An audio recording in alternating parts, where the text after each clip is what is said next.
Shivam coaching সেন্টারে আপনাদের সকলকে আবারও স্বাগতম। দীর্ঘদিন বাদে নবম শ্রেণীর সাহিত্য সম্ভারের অন্তর্গত একটি ভিডিও নিয়ে আসলাম। আজকে আমাদের আলোচনার বিষয় বীরবাহুর মৃত্যুতে রাবণ।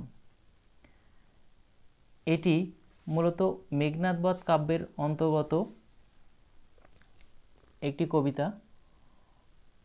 মেঘনাদ বধ কাব্যের 9টি স্বর্গ, সেই 9টি স্বর্গের প্রথম স্বর্গের নাম হচ্ছে অভিষেক। সেই প্রথম স্বর্গ থেকে এটি নেওয়া হয়েছে। বীরবাহু মৃত্যুতে রাবণ। এই বীরবাহুকে, এই বীরবাহু হলেন রাবণের এবং চিত্রাঙ্গদার সন্তান। তাহলে রাবণের স্ত্রী আমরা একজনকে পাই, সেটা হচ্ছে মন্দোদরী, আরেকজন হলেন চিত্রাঙ্গদা। এই চিত্রাঙ্গদার পুত্র হচ্ছে বীরবাহু। সেই বীরবাহু মারা গেছে। তার মৃত্যুতে রাবণ কি প্রতিক্রিয়া দেখাচ্ছে সেটা আমরা এই কবিতাটির মধ্য দিয়ে বুঝতে পারব। চলুন তাহলে শুরু করা যাক। মহাশোকে মহাশোকে শোকাকুল কহিলা রাবণ। অর্থাৎ মহাশোকে মানে তার সন্তান যে মারা গেছে সে প্রচণ্ড শোকাকুল হয়ে গেছে। তার সেই শোকটাকে মহাশোক বলা হচ্ছে, কারণ তিনি লঙ্কাধিপতি রাজা রাবণ, তার যে শোক সেই শোক মহাশোক। সেই মহাশোকে শোকাকুল মানে শোকে আকুল হয়ে আছে কহিলা রাবণ। মহাশোকে শোকাকুল হয়ে রাবণ বললেন, যে শয্যায় আজি তুমি শুয়েছ কুমার প্রিয়তম বীরকুল সাদ এ শয়নে সদা। বলছে যে শয্যায় মানে তুমি যে মৃত্যু শয্যায় শুয়ে আছো সেই শয্যাটির কথা বলছে। যে শয্যায় আজি তুমি শুয়েছ কুমার, অর্থাৎ তুমি যে শয্যায় এ কুমার অর্থাৎ বীরবাহুকে বোঝাচ্ছে এখানে, যে তুমি যে শয্যায় শুয়ে আছো প্রিয়তম, আমার প্রিয়তম সন্তান তুমি, বীরকুল সাদ, বীরকুল সাদ মানে বীরকুলের স্বাদ বা আহ্লাদ এই শয়ন সদা, মানে এইভাবে যুদ্ধে গিয়ে মৃত্যুবরণ করা সমস্ত বীরকুলের স্বাদ, সম্মুখ সমরে পড়ে মৃত্যুবরণ করা সমস্ত বীরকুলের স্বাদ বা আহ্লাদ বা ইচ্ছা। তাই বলছে রিপু দল বলে দলিয়া সমরে। রিপু মানে শত্রু, শত্রু দল বলে অর্থাৎ শত্রু দল বলকে দলিয়া মানে রীতিমতো কি বলা যায়, যুদ্ধ করে তাদেরকে বিনাশ করে, সমর মানে যুদ্ধে, শত্রু দলকে যুদ্ধে বিনাশ করে জন্মভূমি রক্ষা হেতু কে ডরে মরিতে। মানে জন্মভূমি বলতে এখানে লঙ্কাপুরী, যেখানে যে জন্মগ্রহণ করে সেটাই তার জন্মভূমি। তাহলে বীরবাহুর জন্মভূমি হচ্ছে লঙ্কাপুরী। রক্ষা হেতু মানে জন্মভূমি রক্ষার হেতু মানে কারণে, কে ডরে মরিতে অর্থাৎ এই জন্মভূমি রক্ষার জন্য কে মরতে ভয় পায়, অর্থাৎ জন্মভূমি রক্ষার জন্য মরতে কেউ ভয় পায় না। যে ডরে মানে যে ভয় পায়, ভীরু সে মূঢ় অর্থাৎ সে ভীরু এবং সে মূঢ়, মূঢ় মানে হচ্ছে অধম মূর্খ। শতধিক্কারে আমি তাকে শতধিক্কার জানাচ্ছি। জন্মভূমি রক্ষার জন্য যে মারা যায় মানে জন্মভূমি রক্ষার জন্য মারা যেতে যে ভয় পায় তাকে রাবণ ধিক্কার জানাচ্ছে। তবু বৎস এ হৃদয় মুগ্ধ মোহমদে কোমল সে ফুলসম। কিন্তু তবুও অর্থাৎ তুমি এই বীরকুলের যে স্বাদ সেরকমভাবেই তুমি মারা গেছো সম্মুখ সমরে পড়ে, কিন্তু তবুও আমি তো পিতা, তাই তবু বৎস এই হৃদয় আমার হৃদয় মুগ্ধ মোহমদে কোমল সে ফুলসম অর্থাৎ আমার হৃদয় আজকে মোহ মায়া মমতায় ভরপুর। সেই হৃদয় কোমল ফুলের মতো নরম সে হৃদয়। এ বজ্র আঘাতে, তাই কি বলছে, এ বজ্র আঘাতে কত যে কাতর। বলছে এই বজ্র আঘাতে অর্থাৎ তোমার চলে যাওয়াটা একটা বজ্রের আঘাতের মতো আঘাত আমার হৃদয়ে এসে যেন লেগেছে। তাই এ বজ্র আঘাতে কত যে কাতর, সে জানেন সেজন অন্তর্যামী যিনি, অর্থাৎ যিনি অন্তর্যামী বা ঈশ্বর, যিনি আমার অন্তরকে জানতে পারছেন, তিনি একমাত্র জানেন যে এই আঘাত বা এই বেদনা কতটা কষ্টকর, কতটা কাতর করে তোলে একজন পিতাকে তার সন্তান হারালে। আমি কহিতে অক্ষম, আমি সেটা বলতে পারছি না, মুখে বলতে আমি অক্ষম। রাবণ কিন্তু এ কথা বলছে। হে বিধি, এ ভবভূমি তব লীলাস্থলী, অর্থাৎ হে বিধি মানে হে বিধাতা, হে ঈশ্বর, এই ভবভূমি, এই ভব মানে পৃথিবী, পৃথিবী ভূমি তব লীলাস্থলী, অর্থাৎ তোমার লীলার স্থল এই পৃথিবী, তুমি এখানে লীলা করো, এই সমস্ত বিশ্বব্রহ্মাণ্ড তোমার লীলার স্থান, অর্থাৎ এই পুরো পৃথিবীটাকে তুমি কন্ট্রোল করছো। তাই বলছে পরের যাতনা কিন্তু দেখি কি হে তুমি, হও সুখী, অর্থাৎ পরের যাতনা, যাতনা হচ্ছে যন্ত্রণা, তুমি পরের যন্ত্রণা দেখে কি তুমি সুখী হও, অর্থাৎ তুমি কি সুখী হও পরের যন্ত্রণা দেখে, অর্থাৎ মানুষের দুঃখ কষ্ট দেখে তুমি কি সুখ পাও, সেটা জিজ্ঞাসা করছে রাবণ। পিতা সদা পুত্র দুঃখে দুঃখী, অর্থাৎ সমস্ত পিতাই কিন্তু পুত্রের দুঃখে দুঃখী হয়, অর্থাৎ পুত্র কাঁদলে, পুত্র মারা গেলে তার পিতা দুঃখ পায়। কিন্তু তুমি হে জগৎ পিতা একই রীতি তব, কিন্তু তুমি তো, আমি তো একজনের পিতা, আর তুমি হে ঈশ্বর, হে বিধাতা, তুমি তো জগতের পিতা, বিশ্ব ব্রহ্মাণ্ডের পিতা তুমি, তাহলে তোমার একই রীতি, অর্থাৎ তোমার নিয়ম কানুন বা তোমার একই রীতি, তুমি একটা পিতার কাছ থেকে তার সন্তানকে এভাবে কেড়ে নিচ্ছ, তোমার একই রীতি, আর তুমি সেটা মুখ বুজে সহ্যও করছো। তারপর কি বলছে দেখো,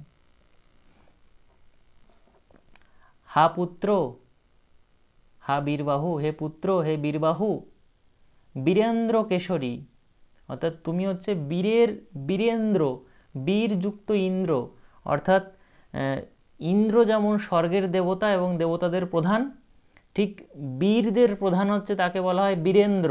তাহলে এখানে বীরবাহুকে বীরেন্দ্র বলা হচ্ছে। বীরেন্দ্র কেশরী, আরেকটা কথা বলছে বীরেন্দ্র কেশরী, এই কথাটির মধ্যে দিয়ে আরেকটা কথা বলছে, সেটা হচ্ছে যে কেশরী, কেশর থাকে যার, তাকে বলে কেশরী, সিংহকে কেশরী বলা হয়। তাহলে এখানে বীরেন্দ্র কিশোরী, সিংহ যেমন বীরকুলের শ্রেষ্ঠ, তুমিও তেমনি বীরকুলের শ্রেষ্ঠ, সেই অর্থে এই কথাটি ব্যবহৃত হয়েছে। কেমনে ধরিব প্রাণ তোমার বিহনে, বলছে তোমার বিহনে, অর্থাৎ তুমি না থাকলে আমি কেমনভাবে প্রাণ ধারণ করব, কেমনে ধরিব প্রাণ তোমার বিহনে, তুমি ছাড়া আমি আমার প্রাণ কিভাবে ধরবো, রাবণ কিন্তু এ কথা বলছে। এই কথা বলে এইবার সে আক্ষেপ প্রকাশ করছে, একটু অন্যভাবে দেখুন ব্যাপারটি। এই রূপে আক্ষেপিয়া রাক্ষস ঈশ্বর রাবণ, মানে এভাবে আক্ষেপ করার পরে রাক্ষস ঈশ্বর, রাক্ষসদের ঈশ্বর যিনি রাবণ লঙ্কাধিপতি, তিনি ফিরায়ে আঁখি দেখিলেন দূরে, তখন তিনি ওই মৃত্যু শয্যায় যে পুত্র ছিল বীরবাহু তার দিক থেকে চোখ ফিরিয়ে তিনি দূরে দেখলেন, দূরে সাগর মকরালয়, অর্থাৎ সাগরে কুমির অবস্থান করছে বা কুমিরের মতো বাঁক নিয়েছে সাগর। তারপর কি বলছে যে মেঘ শ্রেণী যেন অচল, অর্থাৎ মেঘের শ্রেণী মানে মেঘের যে দলবল বা মেঘের শ্রেণীরা তারা কিন্তু অচল, তারা চলছে না, চুপচাপ আছে। ভাসিছে জলে শিলাকুল, আর জলে শিলা ভাসছে। এটা কোন শিলা? আমরা যখন রাবণের যুদ্ধে আমরা দেখেছিলাম হনুমানরা রাম নাম লিখে লিখে যখন জলে সেই পাথরগুলোকে ভাসিয়ে দিচ্ছিল, তখন কিন্তু সেই পাথরগুলো ভেসে থাকছিল, আর সেই বড় প্রশস্ত রাস্তা তৈরি করেছিল এই পাথর দিয়ে দিয়ে ভাসিয়ে, আর তার উপর দিয়ে সমস্ত বানর বাহিনী লঙ্কায় গিয়ে যুদ্ধ করতে পেরেছিল। তাই বলছে ভাসিছে জলে শিলাকুল, অর্থাৎ শিলাকুল জলে ভাসছে, শিলা মানে পাথর, পাথর জলে ভাসছে। তারপর কি বলছে, বাধা,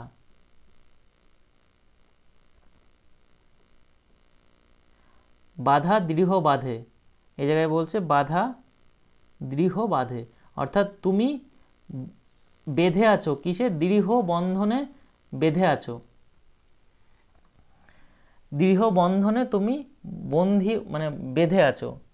দুই পাশে তরঙ্গ নিচয় ফেনাময়, অর্থাৎ তোমার দুই পাশে, অর্থাৎ সেই যে বন্ধন, সেই যে সাগরের বন্ধন দৃঢ়বাদে বাঁধা, তার দুই পাশে তরঙ্গ নিচয় ফেনাময়, অর্থাৎ সেই তরঙ্গ, সমুদ্রে যে তরঙ্গ, সেই তরঙ্গ ফেনাযুক্ত।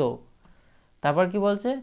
ফণাময় যথা ফণিবর, অর্থাৎ ফণিবর, ফণি মানে হচ্ছে সাপ, সাপ যেমন ফণা তুলে থাকে ঠিক তেমনই ফণা তুলে সেই ফেনাগুলো এগিয়ে আসছে।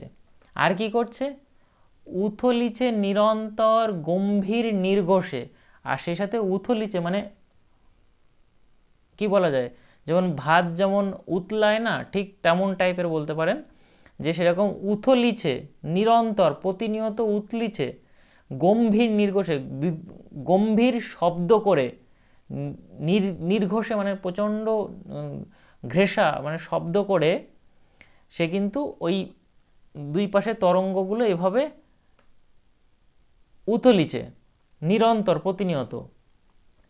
অপূর্ব বন্ধন সেতু, অর্থাৎ তার মধ্যে এই সেতুটা অপূর্ব বন্ধন, অপূর্ব, সেতুটাকে অপূর্ব বলছে, এই সেতুর যে বন্ধন সেটা অপূর্ব মানে একদম চমৎকার আর কি। রাজপথ সম প্রশস্ত, আর সেই সাথে রাজপথ সম প্রশস্ত, রাজা চলাচল করে যেমন পথ, বিরাট বড় প্রশস্ত পথ, তেমনি পথ। বইছে জলস্রোত কলরবে, আর সেই সাথে জলের স্রোত কিন্তু কলরবে বয়ে চলেছে। তারপরে কি বলছে দেখে নি? স্রোত পথে জল যথা বরিশার কালে, অর্থাৎ আর কি বলছে? যে বরিশার কালে, অর্থাৎ বর্ষার সময় যেমন নদীতে স্রোত হয় বা স্থলভাগ থেকে জলভাগের দিকে স্রোতে জল চলে যায়, ঠিক বইছে জলস্রোত কলরবে, স্রোত পথে জল যথা বরিশার কালে, অর্থাৎ প্রচণ্ড বর্ষার সময় যেমন স্রোতে জল বয়ে যায় ঠিক তেমনভাবে বয়ে যাচ্ছে।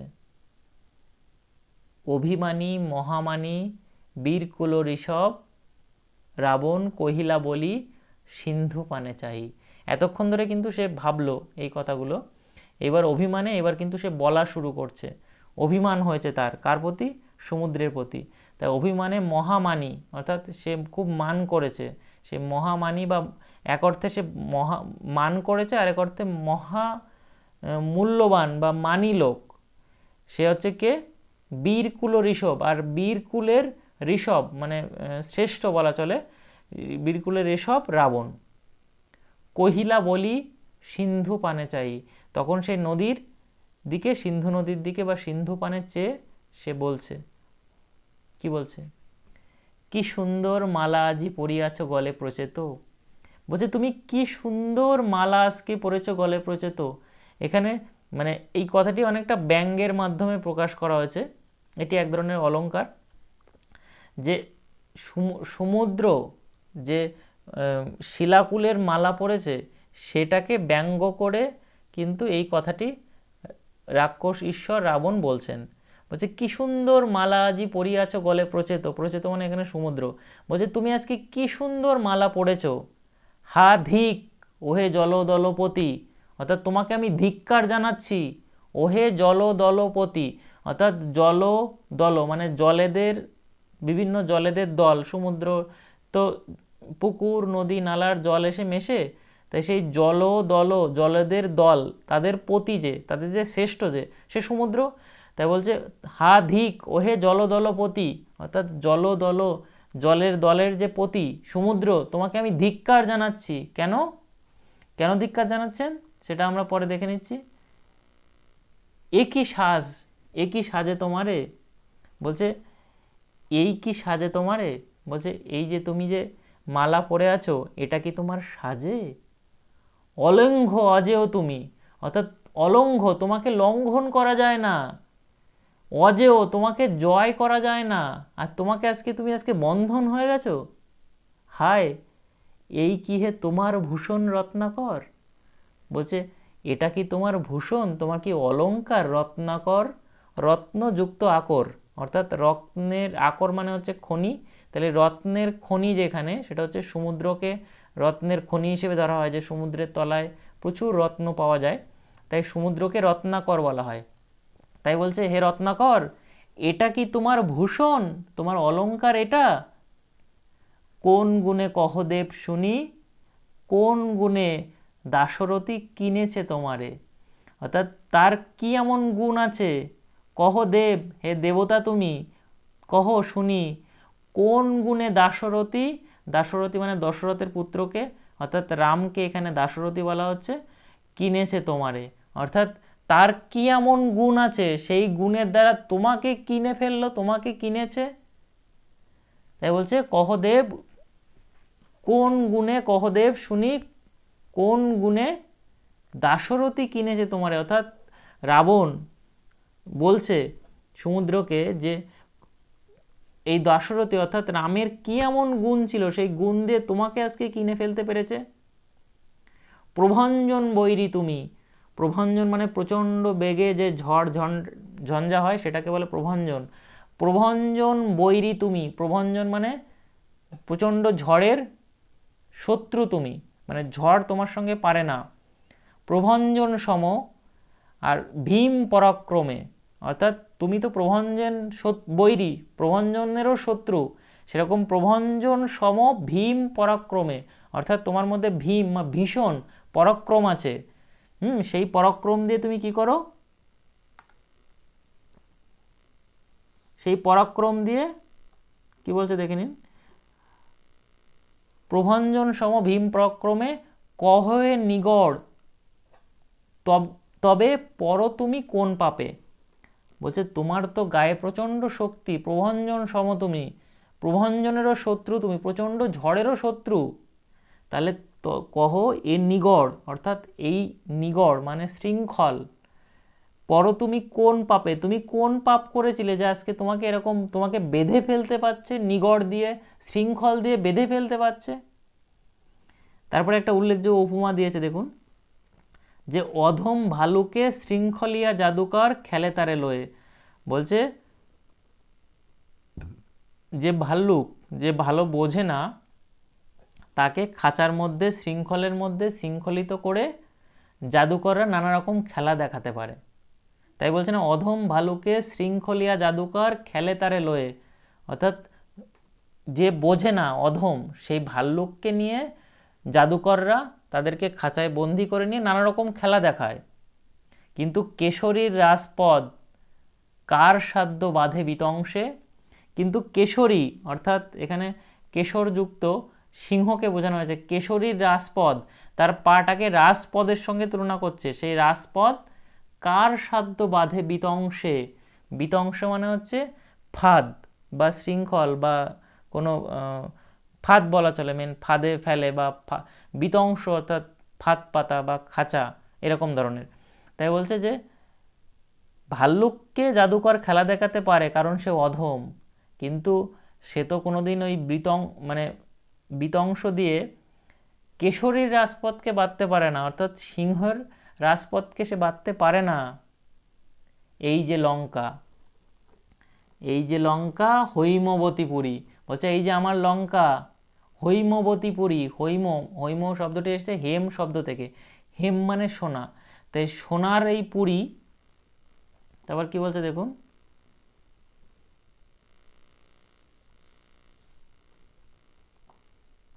সোনার এই পুরী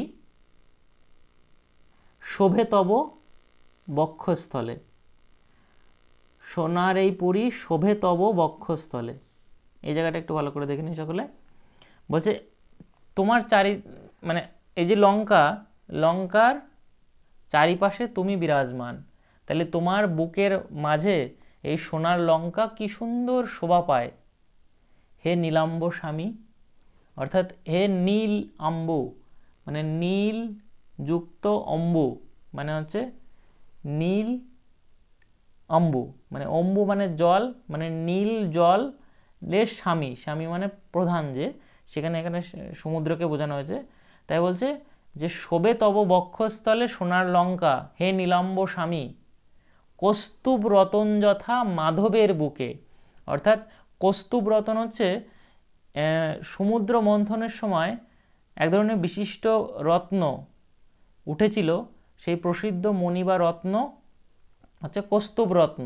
সেই রত্ন মাধব অর্থাৎ শ্রীকৃষ্ণ বা নারায়ণের বুকে শোভা পায়, সেই রত্নটা নারায়ণের বুকে শোভা পায়। তাই এখানে বলছে যে এখানে তোমার বুকে সোনার লঙ্কা শোভা পাচ্ছে ওই কস্তুভ রতনের মতো। তাহলে কস্তুভ রতন যেমন মাধবের বুকে শোভা পায়, ঠিক তেমনই এই সোনার লঙ্কা তোমার বুকে শোভা পাচ্ছে। মানে এখানে ওই কস্তুভ রতনের সঙ্গে স্বর্ণ লঙ্কার একটা উপমা ব্যবহার করা হয়েছে। এখানে আমরা আলোচনা করছি নবম শ্রেণীর সাহিত্য সম্ভারের প্রথম কবিতা বীরবাহুর মৃত্যুতে রাবণ। এই প্রসঙ্গে একটা কথা বলে রাখি, সেটা হচ্ছে শিবম কোচিং সেন্টারে আপনাদেরই অনুরোধে দুটি ব্যাচ চলছে নবম দশমের। একটি হচ্ছে 6 মাস আগে শুরু হয়েছিল, আর একটি ব্যাচ এই 2 মাস মতো হতে চললো, 2 মাস হলো আর কি। আপনারা যদি ক্লাসে যুক্ত হতে চান স্ক্রিনে দেওয়া নম্বরে আপনারা যোগাযোগ করবেন, হোয়াটসঅ্যাপ নম্বরে। আরেকবার তবু বলে দিচ্ছি 9679879454, 9679879454 এই নম্বরে আপনারা হোয়াটসঅ্যাপ করে কোর্সের সঙ্গে যুক্ত হতে পারেন। এর সাথে আপনাদেরই অনুরোধে একাদশ দ্বাদশেরই একটি নতুন কোর্স কিন্তু ইতিমধ্যে চালু হয়েছে, তার একটি ক্লাস হয়েছে, আরও কন্টিনিউ চলবে, শনিবার করে সেই ক্লাসটি হয়। যাই হোক চলুন। কেন এ নির্দয় এবে তুমি এর প্রতি, অর্থাৎ এই লঙ্কা তোমার বুকের স্থলে কস্তুভ রতনের মতো শোভা পাচ্ছে, কিন্তু তুমি এর প্রতি কেন এত নির্দয় হচ্ছ, দয়াহীন হচ্ছ। ওঠো বলি, অর্থাৎ ওঠো বলশালী, বীর বলে, বীর বলে তুমি ওঠো, বীর বলে এ জাঙাল ভাঙি, অর্থাৎ তুমি বলশালী, তোমার বীর তুমি, তোমার বীর বলে তুমি উঠে যাও এ জাঙাল ভাঙি। জাঙাল মানে হচ্ছে ক্ষুদ্র বাঁধ, ছোট্ট বাঁধ বা ছোট ছোট যে নালা হয়, সেই নালার বা জলাশয়ের বাঁধকে বলে জাঙাল। তাই বলছে এখানে সেই জাঙাল ভেঙে উঠে পড়তে বলছে।